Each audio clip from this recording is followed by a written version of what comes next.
everybody.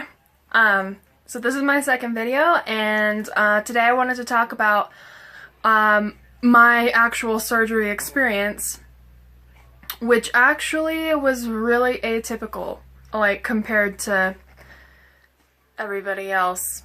Well, I shouldn't say everybody else, but the norm. It wasn't normal. The original program that I started was in Cheyenne. I live in Wyoming, so Cheyenne is the capital. Look it up, whatever. And it was actually a really good program. Had a lot of stuff to it, but I thought that was good. It kind of like covered all the bases. And it was a 6-month program. If you're like looking into doing the surgery or getting the surgery, or if you're in the midst of doing your own program, I'm sure that you know that there are certain steps that you have to take before you get approved for surgery. So I signed up under this program. I was required to do a psychological evaluation, which my insurance required anyway. Most insurances do. And then I had to do blood work to make sure that I was healthy enough for surgery. I had to get my heart tested. I had to get my stomach tested. Not all doctors do this, but I had what's called an H. pylori test, I think it's what it's called, where they basically are just testing for the bacteria that causes ulcers in your stomach. So I had that done. Everything was good, and I started on my program. My psychological evaluation actually didn't turn out that great. I shouldn't say that. Turned out the way it should have, because if you're thinking that you can lie your way through the psych eval, don't do it.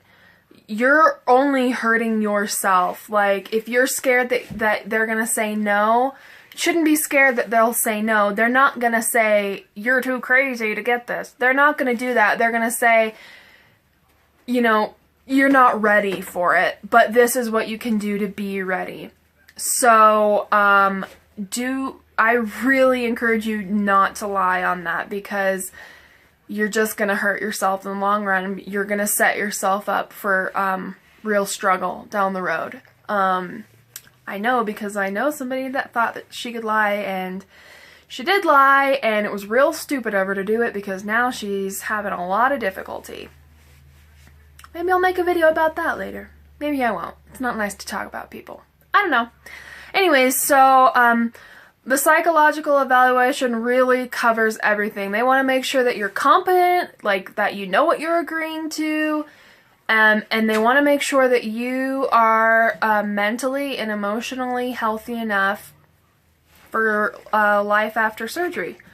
I wasn't.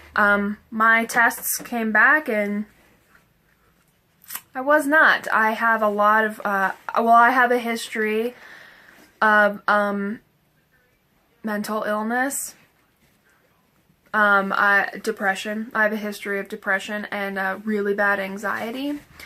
And I'm not talking about, oh, I'm having some anxiety today. I'm talking about, like, crushing panic attacks, like panic attacks that send me to the emergency room, and anxiety to the point that I'm agoraphobic. Yeah, so she wanted me to do therapy. And it was actually funny because, well, it wasn't funny at the time, but I knew what she was going to tell me, and I avoided going back to, like, see her about it, to, like, go over what we were going to have to do. And I'm rapidly losing lighting, so I'm going to try and make this video fast. Anyways, I avoided it for a while, probably like a month, and I think I probably pissed the psychologist off, because she was like, I have never, in all the years that I've done this, had somebody basically dip out on me like that. Am I looking at myself, or am I looking at the camera? I'm gonna have to re-record this. Okay, so I just flipped on a light.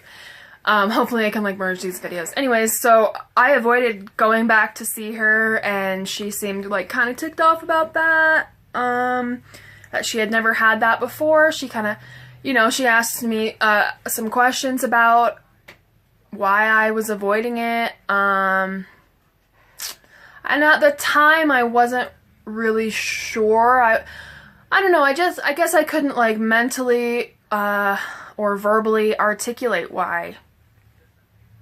I mean, after therapy, I have learned some stuff about myself, but I'm gonna make some videos about that later. So anyways, she said basically like, I'm not gonna sign off on you to have surgery until you fulfill some of my own requirements for you. And she wanted me to go to therapy, and which I was pretty pissed off about. And she also wanted me to get the medications that I was taking re-evaluated by my doctor. I can't remember. She wanted my doctor to like look at what medicines I was taking to make sure that I was on what I needed to be on, to see if there was anything else that maybe would work better or whatever. My hair is looking like shit today. Anyways, my dogs are having a meltdown. They heard a car door close. Nobody's here, but anyways. So, yeah, I was really irritated about having to go to therapy, because I've been to multiple therapists before in the past. So to me, it just seemed like it was just adding like an extra step that wasn't, to me, like necessary. Like, it just seemed to be like prolonging the process even more. So I, kind of grudgingly was like, all right, cool. But I am so thankful that that I had to go to a therapist, because the therapist that I got in with was really amazing, like the best therapist that I have ever been to, and she really helped me through a lot. I saw her for 9 months. At the beginning, I saw her weekly. Yeah, it was really good. She helped me through a lot, not just like related to surgery and like stuff like. I'll talk about a little bit about that in a different video, but and then I had to go to 2 group therapy meetings, which I was actually really excited about, because I had not just moved to a new town, but I was living in a new place, and I didn't know anybody, and I still don't know anybody. And I'll make a video about that.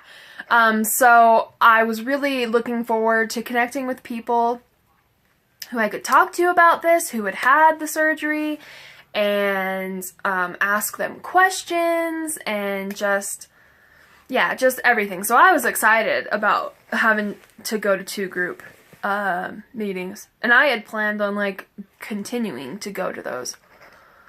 And this is where shit gets a little crazy, because the program that I was in is the only program in the whole state of Wyoming. Wyoming is a really small state population-wise. We have the least amount of people out of everybody, out of all the states. But we're also a really big state. Go look at a map. Please, I encourage you to just look at a map, maybe look up some fucking numbers about Wyoming, because I've met a lot of people in the past that somehow missed that on their geography test in middle school. They don't know where Wyoming is, then they don't know what Wyoming is. So I hope that isn't you. If it is, go look it up. Anyways, not a lot of people, and there's a lot of space to cover in this state, so having that be the only program in the whole state was a kind of a big deal. Having that program come to an end was also a big deal, because it really screwed over a lot of people, including myself. I was 4 months into my program. I had just started therapy. Well, I was about a month into therapy, I guess. I had gone to one group meeting, I think. I still had one more to go to. I had already met with the nutritionist. I had done all this. Everything, all the testing that I needed to do, everything that I was supposed to be doing, I had been checking it off and getting it done. And then they ended the program. I'm not sure the details, something about funding, I don't know, but, yeah, I was kind of shanghaied, like, what am I supposed to do now? Luckily, I was given a recommendation for a couple of doctors in Colorado, and I went with a program in Fort Collins at UC Health, University of Colorado Health, with Dr. Quaid. I don't remember his first name. I probably should look it up for whatever my next video. So that is, that's what I did. And then when I got on with them, I had to do like a couple of requirements for their program, which really was only, you know, I had to sit through like a PowerPoint presentation about the surgery I was getting, and yeah, it wasn't anything that I didn't know already. So yeah, all the blood work, I guess I did have to have new blood work. I don't remember. But everything else transferred down there. And then I also would talk, you know, my surgeon knew that I had some requirements that I was fulfilling before the psychologist was going to sign off on approving me for surgery. So he knew all that and knew that I was taking medications, and he knew, of course, like, he knew what. Obviously, it's a fucking doctor. Yeah. And then I found out that my insurance didn't require that I do 6 months of a medically supervised diet, which was kind of cool because, I don't know, it was pretty cool. I got to have my surgery like a month early, about a month and a half early. Knock it off!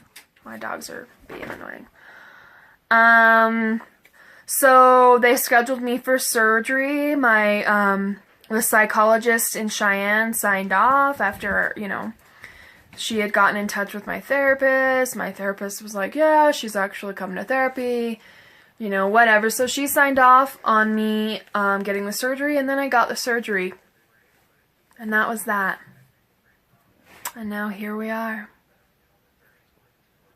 I got my surgery in July, and it's March now.